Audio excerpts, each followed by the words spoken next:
Hello and welcome back to the channel, and thank you for joining me in another of my wonderful interviews. Are you happy at the moment with the way politics are working? Are you happy? Are you one of those people who went to the ballot box and said, "Oh yes, that Keir Starmer, he's the one for me. I really would like him to come in and maybe change the winter payments, as I'm an old age pensioner, and just sort of stop me having anything. Mate, that's what I really want." Are you one of those people who perhaps have been arrested at one of these protests and been shoved in prison?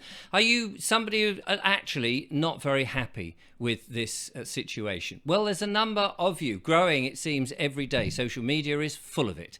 Well, there is a rally coming up to show dissatisfaction with politics, and particularly Keir Starmer, a man who has, well, where is his allegiance? That's not the right word. Allegiances going. We're going to talk about that. My guest today is Fiona Rose Diamond, who is an activist, and she has been organising, or part of an organisation, to show our dissatisfaction in all of this, and she joins me now. Hello, Fiona.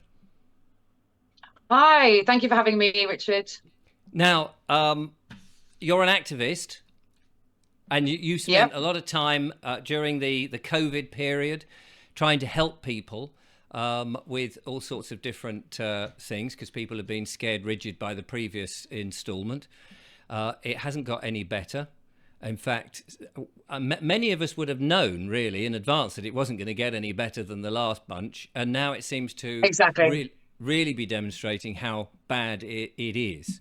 So could you give us just a quick, brief overview of why people are dissatisfied?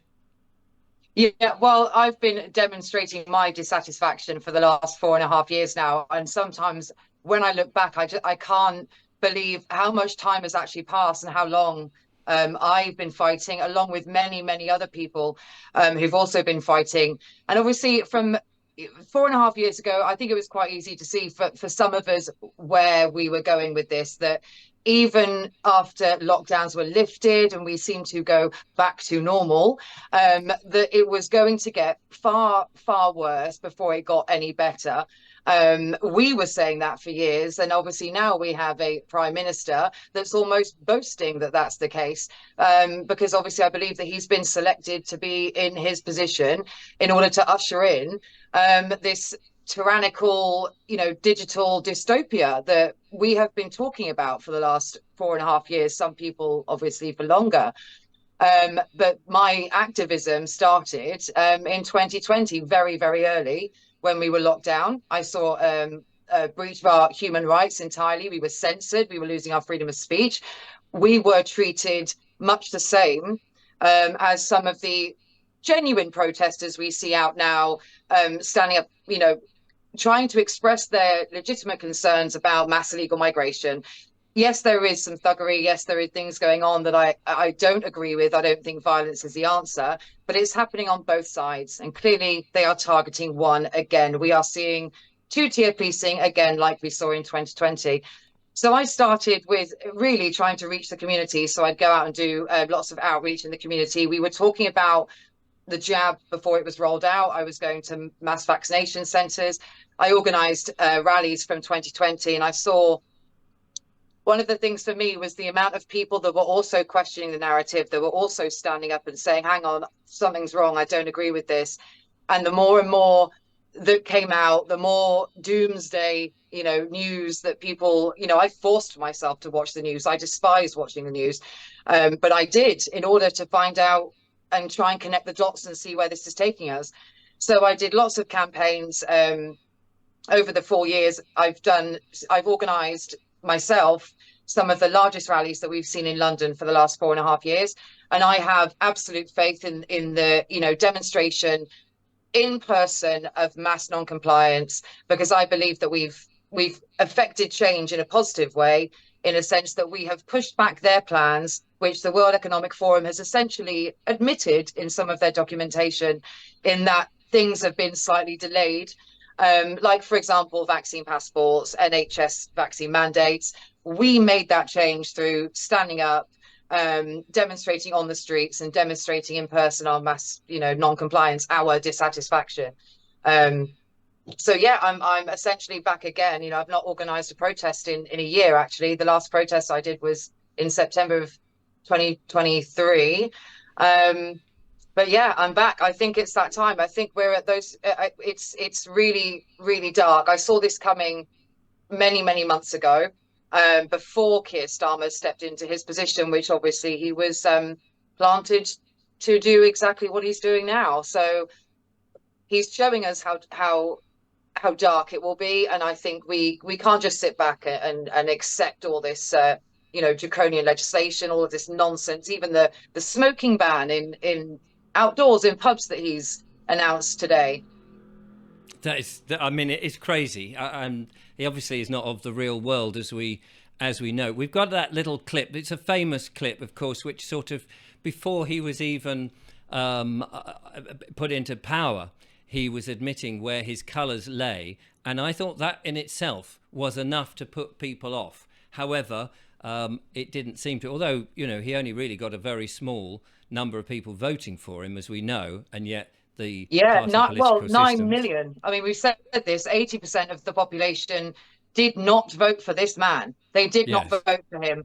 And I think they had, I mean, however, over 100,000 spoiled votes, but then 20% of the population, I don't think voted at all. I don't know if I've got that figure completely right, but people have absolutely lost faith in the actual voting system. It's never been democratic. It's not democratic.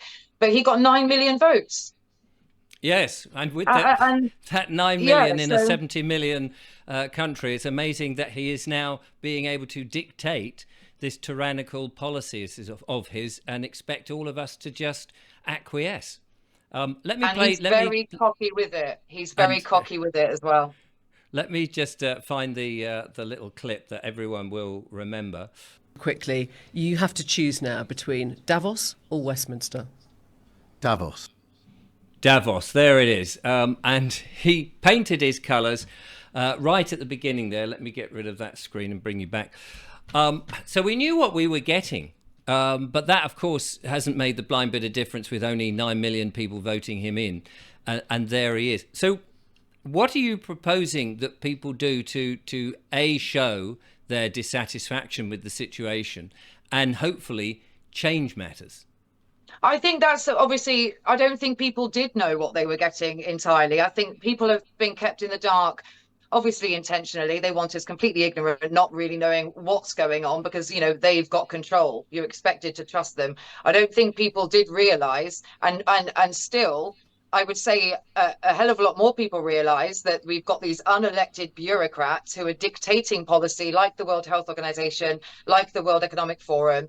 But the ultimate plan has been laid out by the World Economic Forum. It's easily accessible. Everybody can see for themselves. And we want to push people in the direction to understand that Keir Starmer is not working for the people. He does not care for the British citizens of this country, any of them. And he's doing the bidding of somebody who wants total control, total world control, a one world government. Yeah. So for us, it is blankly staring us in the face. It's very clear to see. I say us in a sense of the people who might say that they are aware or awake, whatever word you choose to use. So part of the reason that we need to keep going out is because when we demonstrate on the streets, not only do we keep the momentum going with our movement, essentially, we bring people together, we bring people back together. We show a demonstration of our non-compliance and our dissatisfaction. That's what protest is, whether it's sending an email, signing a petition, doing community outreach. It's all a form of protest. And when it comes to rallying, for me, it's about showing the government our force in numbers and that we will not comply. We will not comply. We are showing we're demonstrating mass non-compliance. And obviously we have leaflets that we hand out on the day. The general public see us, tourists see us. I've spoken to so many people who have come up to me over the last 4.5 years that have said to me, I didn't know you guys existed until I was walking down Oxford Street one day. I saw this rally passing by of hundreds of thousands of people. And I just thought, and I saw these signs and I agreed with everything that you were talking about and I joined you. And that's what happens when we go out on the streets, is people that see us that might not otherwise see us. And Keir Starmer knows that we exist. I remember actually an article from 2021 in which, I mean, I accosted Keir Starmer in the street. I think I called him a murderer and a few unpleasant names. And we were branded far-right fascists, obviously, and anti-vax conspiracy theorists, because he was the opposition, remember. There's been no opposition from Keir Starmer. In fact, he was a bigger SAR for the vaccine than most others. But yeah, I think we've shown success in what we've done before in our persistent campaigning on the streets. And I would encourage people to continue to stand up, because obviously if we stay at home and don't demonstrate that we're still here and build our numbers again, then Keir Starmer's going to think that he's getting away with it. All of the MPs that have been mainly selected into government will think that they can just continue. So the idea with this protest being on a Wednesday is it's Wednesday. It's whilst they're in the Commons, you know, it's PMQs. It's the first PMQs after summer recess. The poster here, obviously, I do a series of posters to send our message to encourage people to come. Obviously, this one's talking about sort of two-tier Keir and his two-tier policing and the politicised judiciary that we see as well, and that we're sleepwalking into a digitalised dystopian dictatorship. That's what we need people to understand, that this isn't just about taking the winter payments from the elderly, which is going to mean that they freeze to death. All of these things that he's bringing in have an ultimate agenda. These aren't short-term losses for long-term goals and a better future, as he's trying to portray. No. So I'd say we need to send a message. I would love if we were heard. I've been in Parliament myself several times, and however reluctantly, I've been followed around by MI6 when I've been in the building, which is always quite interesting.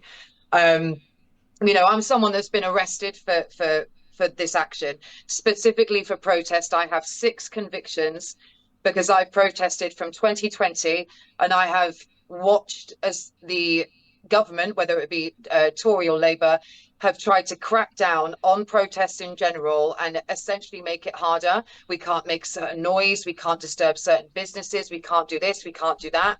They're putting conditions on us.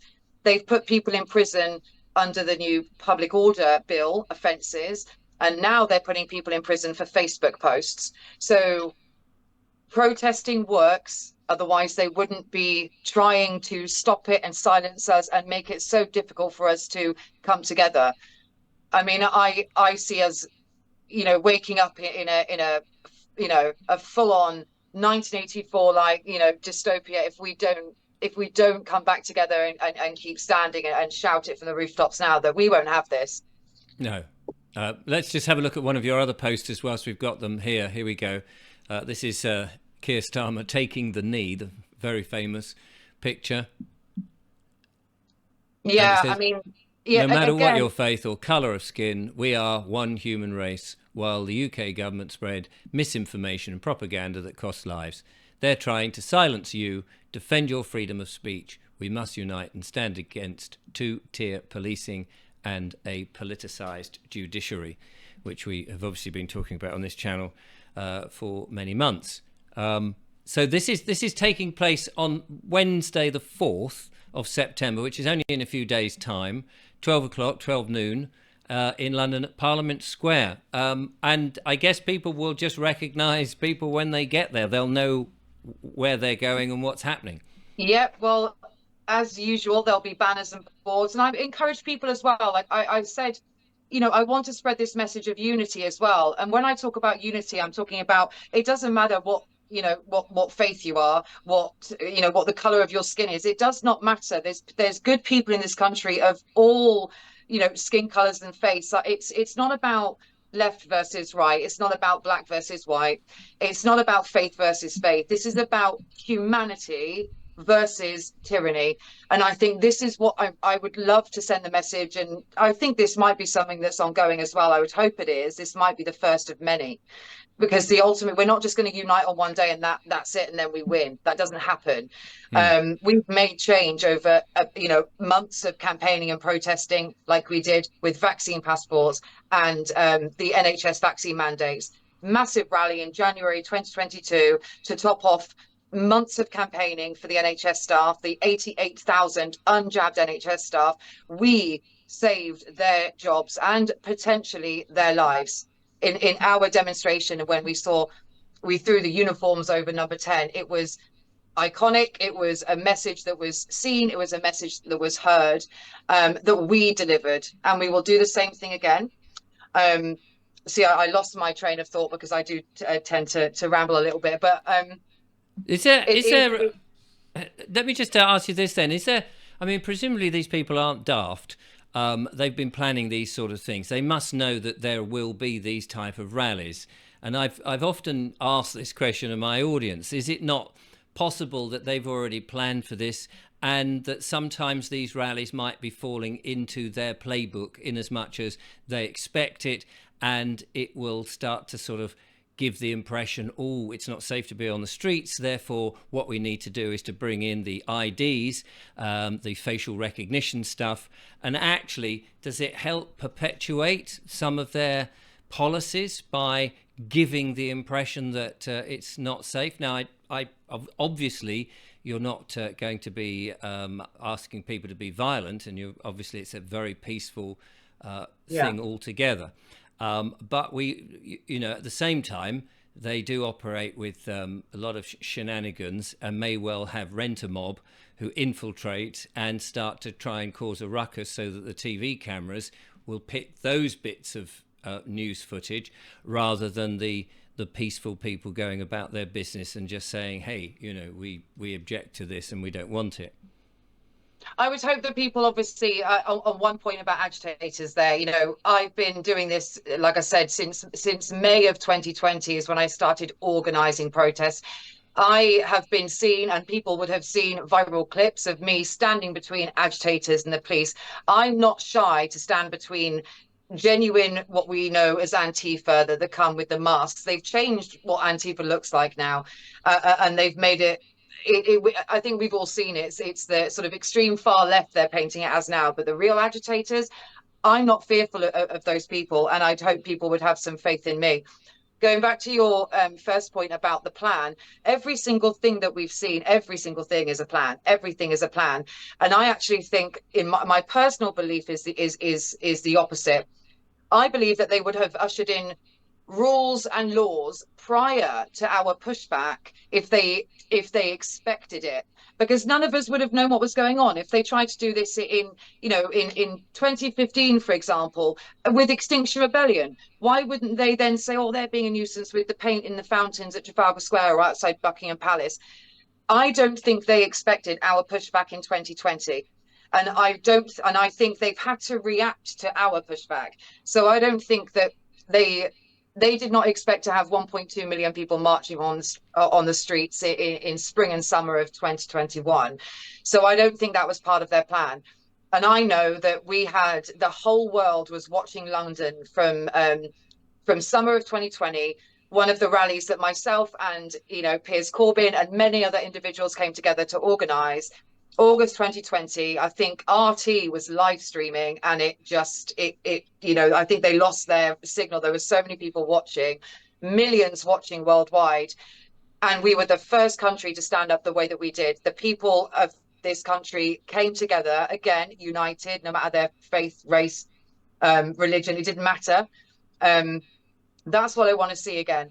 So I don't think that they planned for it. I think they're reacting to our pushback, to be honest. I think they're a little bit worried. And with regards to it being peaceful, it is absolutely peaceful. I think, even the police, they know when I'm in London, I might be a bit of a nuisance. The worst thing I probably did was when I paint bombed the gates of number 10. I filled up water balloons and with red paint, and I threw it at the gates, and I made about 100 of them, and I was arrested and held for 3 days for that, and I obviously received a conviction for criminal damage. But the judge actually agreed with me on my form of protest. That was when they decided to jab children from 5 years old. So that's the worst thing I'd say I've done. That's like, oh, that might actually be criminal. We still have a right to peacefully gather, to lawfully unite. I'm absolutely against violence. I despise what I've seen on both sides. And when I say both sides, I think you'll know I'm referring to the alleged EDL and the alleged MDL. I don't want to give my view too much on the details of it, but we are not breaking any rules or laws. There's been facial recognition in Westminster for well over 3 years now. So I don't want people turning up wearing balaclavas and masks. Our people, we don't hide our faces. We're not ashamed of what we're standing for, because we know that we are not doing anything illegal. We've protested in Westminster, around Westminster, for years when there's been facial recognition. I know that the government wants to crack down harder on protests now. That's because it's effective. And for as long as we can, and we still have the right, we should be out there on the streets, peacefully demonstrating, reaching the community, handing out leaflets whilst we're there. Who knows what to expect on the day? You know, I've not seen. Yeah, sorry, go on. I was just going to ask, what happens, or what guidance do you give people should the police say overreach their powers and decide that they want to detain or arrest or caution? Do you give anybody any legal advice or lawful advice on how to deal with such a situation? Interestingly enough, because I've been arrested from 2020, my 6 convictions specifically for organising protests. For the first 2 years, it was because I was breaching the COVID, emergency legislation. So I was convicted under the Public Health Act. And then going forward after that, it was, public order and my paint bombing legendary event. I mean, that was one of my favorite days. I don't give legal advice. I started my law degree in February, having represented myself in a courtroom for the last 4 years. General advice, you say to people is that it's not. There's documents that sort of go around on social media, and and I've read a few, and it advises you on how to deal with the police and what to say and what not to say. I mean, but I'm reluctant to do that, because I think we can only react to what the police might potentially do on the day. And one thing that they could do on the day is put conditions on us, either tell us to stay in a particular area. So they might want to move us off the road, and they will inform us and tell us, whether it be by tannoys or having loads of them walk around, telling us to stay in a particular area. And obviously if people, go outside that area, they'll take issue with it. They might put a dispersal order on the area, which could be the whole of Westminster. And this is what worries me slightly, because I'm not like many other people.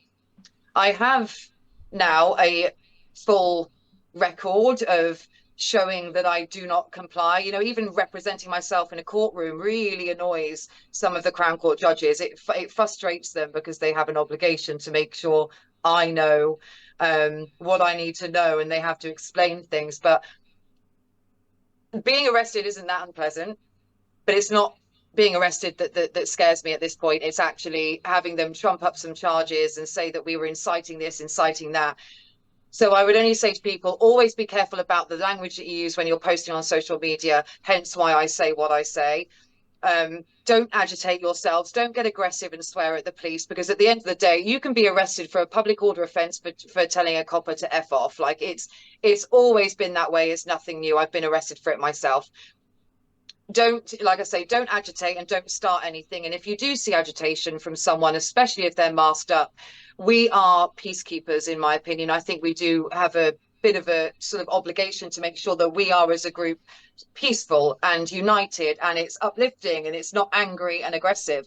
The police will have no reason to show any force, because we're not breaking the law. So, I mean, I could have put in a nutshell that no, generally I don't give advice, but I think people, it might be good for people to have a little look at what they've been doing to people in the recent weeks with the hefty sentences. But that's for violent disorder. And the scariest thing, obviously, is incitement from posting certain things online. So we all have to be measured if we don't want to get locked up. I don't. I really don't want to be arrested again, because I fear if I am, it won't just be, a slap on the wrist and go home after a few hours in custody. I've already spent 3 days in custody and I nearly went mad. Yes, I almost lost my mind. I'm not surprised. Finally, then, you're advertising the event clearly so that people know where to go and what time and on all of this, which means that they know you're coming. Is that part of the tactic? It's what I've done for every protest. Like I say, I keep pressing the fact that we are lawful, we are peaceful, we still have a right to peacefully gather and protest. We are not violent, and we won't be violent. And I will personally stand between any agitator and our peaceful crowd, or even the police, because I don't want to see violence. I've advertised these protests because, like I say, I'm not breaking any law. So, I don't see a reason not to, because we need the numbers. We need to demonstrate our force and the fact that we have more power ultimately than the people in power. That's, one of our messages. But I just, we have to advertise. We have to be sort of vocal I suppose where I was going is that they know you're coming, and they must have idea. They've known me for, this is the thing. Yes. But because of that, I'm just wondering, because of that, have you experienced that because they know you're coming, they lay on extra police, or they put up barriers, or presumably they're not just going, oh, they're coming and we do nothing. They must be. They have an obligation to facilitate peaceful protest. They absolutely do. What people often see is there's blue vest. The blue vest wearing, coppers, they're the police liaison team. They obviously will come up and speak to me about what's going on, but they know me and have known me for the last 4.5 years. I absolutely expect TSG vans to be lined up either in full view or down some random street around Parliament or Whitehall. They often are down the Mall or the Royal Horse Guards. They're always there, whether you can see them or not. So I fully expect that police presence, but this is no different to what we suffered in early 2020, and that was horrific. I suppose I'm just thinking, if somebody new is coming to it and they want to come and but they've never been on a rally before, if they see an inordinate amount of police there and they've never been on a rally, and they may go, oh, golly, it's already kicked off. I guess that's what I'm just trying to sort of, if you see the police, then if you're new to that, you might go, oh, whereas if you've explained I would say to people, don't worry at all. There's always a police presence, and they might try to use that as a tactic to intimidate, but it does not. As I keep saying, obviously, we still have that right to gather. We're still lawful. We're still peaceful. We're, demonstrating our mass non-compliance, which is not illegal at all. So they might try and show that they're present because they don't want disorder. No, So I understand, and I don't want disorder either. That's not what this is about. I think we've probably clearly proven that violence and disorder in that sense does not work. I believe what we've just seen was all engineered. I don't believe that most of it was genuine. I think lots of genuine people want to have their voices and their concerns heard about certain things. But I see what we have just witnessed over the last couple of months, or since, when was it? End of July. It has been, only a month. See, it seems like it's been going on forever. I believe it was all engineered for divide and conquer. The Keir Starmer has been stoking those flames, inflaming the situation with his divisive rhetoric on, calling everyone a racist, a far-right racist, if they are concerned about mass illegal migration. He's been doing that on purpose to fan the flames, so he can have the disorder, so he can bring in new rules, new policies. And so this is really quite the opposite, is to bring people together, as it says on your poster, is to bring people together and unity, and so that there will be people from all sorts of walks of life showing solidarity against the government, which is where we should be, rather than arguing amongst ourselves in these orchestrated arguments by the government. It is orchestrated. You say it so much better than me, because I feel like I've got so much to say. I'm so passionate. I'm also so angry. So I sometimes think, I want to get everything out.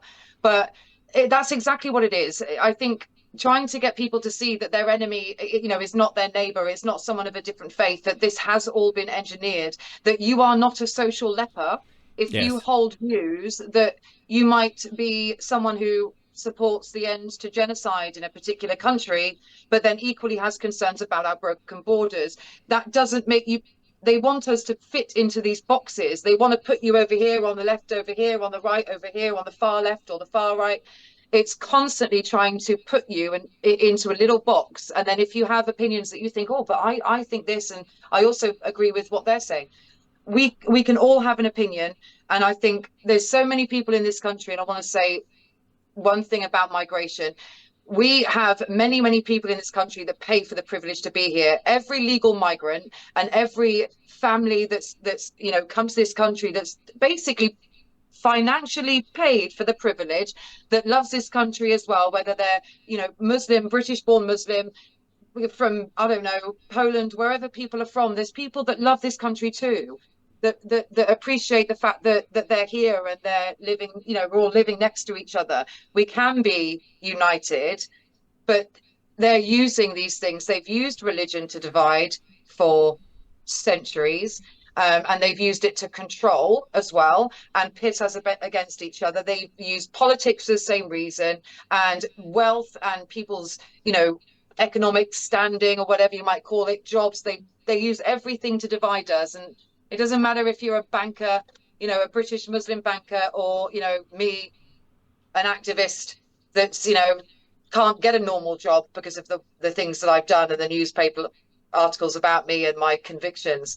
I don't care about any of that. No. I mean, it seems to me, ultimately, if the government weren't there, if we had a year off from the government, would we be better off? Would we be able to get on? Would we be able to mend the roads? Would we be able to sort each other's problems out? I personally think yes. I don't think we need that kind of control. I don't think we need the kind of control at all. Like it's like I said, this has been built for centuries. It's been ramped up by warp speed, certainly over the last several years, and over the last several decades. I mean, since Tony Blair, this plan, I think, has been kind of really, really clear. But people, so I'm one that I want to fight against the system. I want to point out all of the evils. I want to tell them to their faces, as I have done with the likes of Neil Ferguson at a lecture, or Keir Starmer. I will tell you, and Matt Hancock, actually, I've had the pleasure of accosting all of them randomly on the street or wherever. I want to be able to voice those opinions and try to affect change, and do so using their own laws, for example, which is why I study law. But equally, I think the government is absolutely broken. We need the Commons in the Commons. We need people in that house. We need people that know what it's like to be a normal human being and not a complete robot that went to Eton, that's been spoon-fed their entire life on a giant salary, and I'm paying your energy bill. We need real people in there. But equally, I think we can simultaneously at the same time build externally. We need to start thinking of new ideas, new solutions. Self-sustainability is a great thing, but we need to be able to do those things together and not say, oh, it's got to be one or the other. We can build externally and we can fight. And I will continue fighting until that ability is taken away from me, whether I lose my freedom or I die.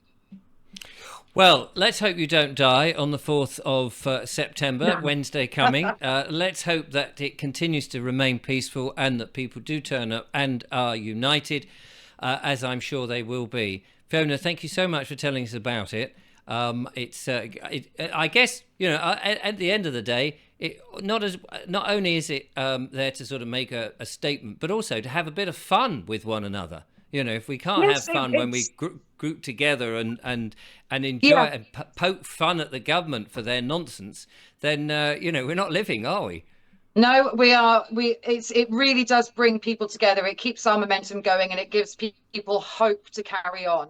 So it's a real positive day, I hope, no matter the reason we're there. And we want to get Keir Starmer out of that building, certainly, but the rest of them shall follow.